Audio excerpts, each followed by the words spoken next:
Who could be ringing? Hello? Yes? Okay. Interesting. A new season of Futurama? Oh my god, let's talk about it.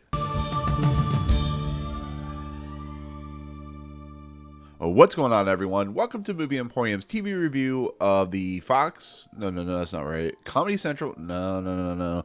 Oh, yeah. Hulu revival of Futurama. I think this is season 7 at this point. This, of course, is a series that was created by David X. Cohen and Matt Groening himself. So, in 1999, a TV series we all know and love called Futurama started. It premiered. It ran for 4 seasons, and it got canceled by Fox. And then it came back as a 3-part movie series. They got canceled again. Then it came back from Comedy Central. Then it got canceled again. And now it's back on Hulu 20 some odd years later. And if you don't know what Futurama is, which I think if you're watching this review or have watched this review, you know what Futurama is. But a quick synopsis: Futurama is about a young person named Fry who basically is a delivery person, and he gets transported to the year 3000 by frozen encapsulation.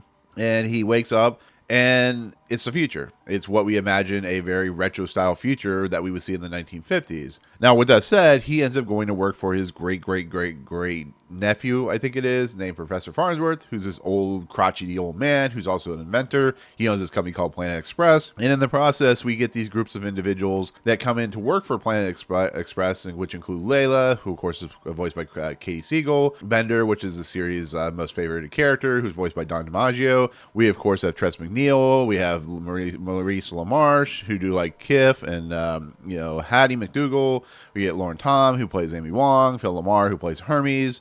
We, of course, have Dr. Zoidberg, voiced by Billy West; Professor Farnsworth, Billy West. And then we have people like Dave Herman and, of course, Frank Welker, who, of course, played Nibbler. But the series is basically about these group of individuals who are oddball characters who go on adventures. And as the series moves along, things start happening, start twisting and turning in the world.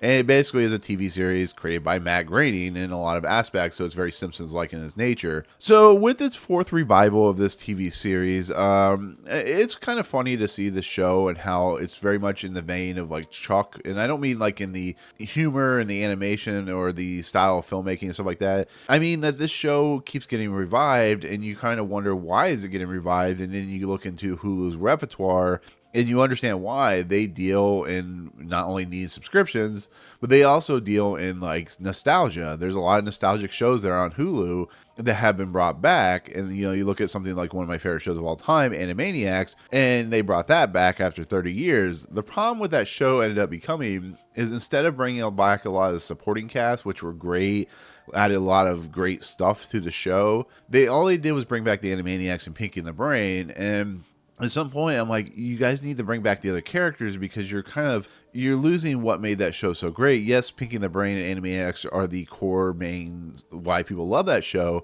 but the other characters were too. And that's what my biggest fear with what Hulu was going to do with Futurama. They're going to bring back, the main supporting cast, at least until John DiMaggio almost stepped away, who was playing Bender. I'm sure they would have brought someone in, but the point of the matter is, I was a little worried that they were going to do the same thing here. We were going to lose a lot of the main core cast, or not a lot of the main core cast, but a lot of supporting characters, and they were going to streamline it down because of cost efficiency or whatever. But of course, John DiMaggio came back, so my excitement was a little more entertained. And then you started seeing the trailers, and you started seeing a lot of the supporting characters behind the mix, like Zap and Kiff and all these other characters like the Calculon and so on and so forth, Robot Santa and whatnot. And I was a little more at ease, to be fairly honest. So do you find yourself out there in the world trying to find a book to read? Everything is not speaking to you. You want to find something a little more over the top and crazy and silly, unlike the typical tropey books that are out today.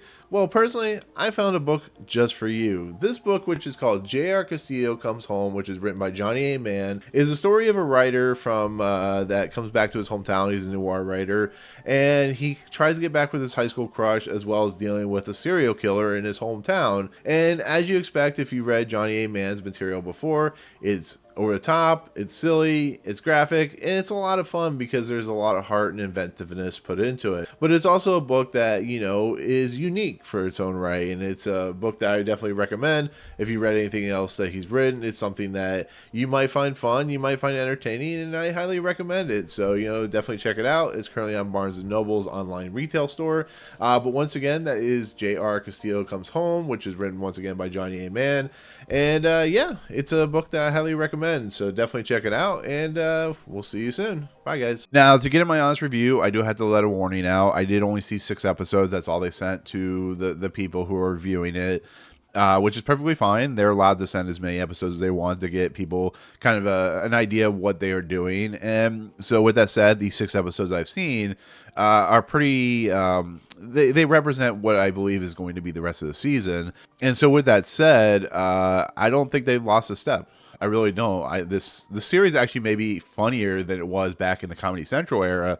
And it takes bigger swings, and I think it works. It's a very, very funny 6 episodes that I saw. The first one kind of introduces you back into this world. It gives you a way like the Animaniacs first episode does, where it basically makes fun of the fact of where it's at and what it's been doing and how it's been progressing. It has a great kind of like structure to how it like represents itself, and I really, really love that. I thought that was very, very funny. It works very, very well. Then the second episode, then the third episode, so on and so forth. Each episode takes what Futurama was so great with and absolutely delivers and knocks it out of the park. It feels like these individuals, though they sound older as The Simpsons do, and as I'm sure Family Guy does, they continue to be, crass and irreverent and humorous and absolutely out of this world. There are things in these 6 episodes that I watched which were absolutely hysterical. I was laughing my ass off. Excuse my language, but I was laughing my ass off.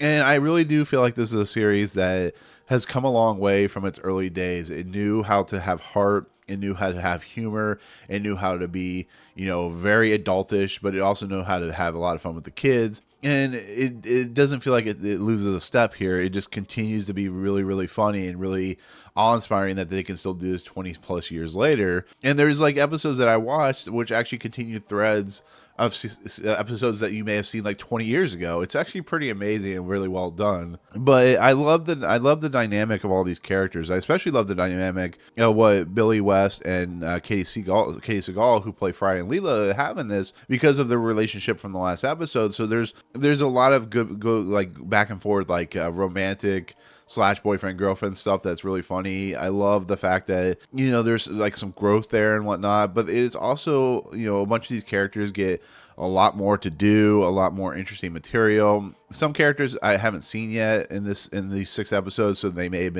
be gone for whatever reason. But this series, at least this season, also does homages to other things and other material and so on and so forth. And I just absolutely thought it was hilarious. There's an episode that deals with a certain franchise, and I won't give it away because I definitely want you to see it, but you'll know it. But it involves Nibbler. It's absolutely hysterical. It's funny. It actually has many deep layers to it, which is what makes this series so smart a lot of times. There's episodes like, once again, like I said, that deal with like threads of like last episode or like episodes before. There's one episode that deals with a certain large multinational company, which was very, very funny. But that's all I really can say about this series and this new season. Is it's just a continuation, and it continues to be funny, and it continues to work, and it continues to be such a smartly written, such a funny show with such great characters, with such great heart, and just such great material that it uses to full effect. They brought a lot of writers and directors and animators, I'm sure, from the original series who are still continuing to work. I mean, once again, I don't know what Matt Groening's like his involvement is with this season, but I'm sure David X. Cohen, who was one of the creators of the series, still has his hands in the pudding of this series, and you can tell. I mean, it's such a great thing to watch, and I really feel like if you love this series, you're not gonna be upset by this new season. You're absolutely gonna love it, and you're gonna laugh. And once again, I think this is, from what I've seen of this series, this may be one of the stronger seasons in a long time, maybe since season 4. To be fairly honest, I mean, I love the Comedy Central stuff, but I think the fact that this is on Hulu allows it to be a little more crass, which is always a good thing. And therefore, I think it's very, very funny. It's only 10 episodes for this season. They're going to do another set of 10. I don't know how many seasons they're going to do, but I think for a new season, I think it's definitely worth it, especially if you're a huge Futurama fan. So that's kind of where I'm going to leave it. I think it's great. I think it's very, very funny. And I definitely think you should give it a watch, especially if you like Futurama. So anyways, with that said, I'm glad Futurama's back, for at least for however many seasons it's going to be on, until it's canceled and revived again for, I don't know, Tubi or something down the road. But with that said, thank you so much for watching. Comments below, what is your favorite Futurama episode? A lot of people will probably say The Luck of the Irish, or Luck of the Friarish, or of course Jurassic Park. But I like the devil hand thing where he removes, the devil has Fry's hands, or Fry has devil hands, or something like that. And the last episode of the season before this season was pretty good. So there's so many great episodes. But anyways, with that said, let me know in the comments below. But otherwise, if you like what you see on this channel, hit the subscribe button to join Movie Emporium. Hit that notification bell, top to find what's coming in next. If you like this video, awesome, hit that like button. And as always, we'll see you guys in the next video. Peace out.